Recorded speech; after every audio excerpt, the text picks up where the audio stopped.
Welcome to Burlap Teachers. Enjoy the video. You start by getting essentials out of the way quickly. Update the Rogally system and GPU drivers so performance is predictable. Without that, you risk stutters. Install and sign into the Xbox app. This authenticates you to stream from cloud or console.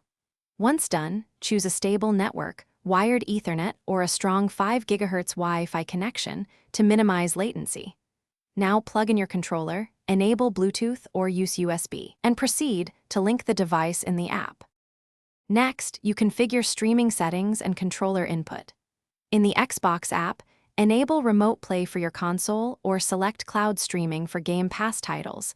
This determines whether you rely on local hardware or Microsoft servers. Pair your controller.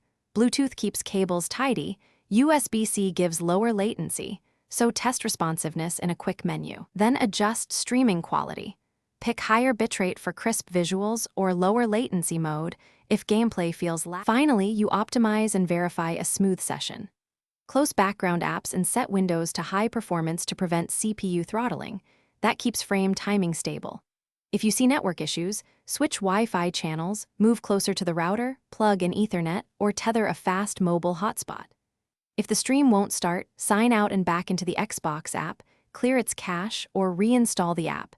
This often fixes authentication or streaming glitches. One tip: reboot both console and Rogally before retrying.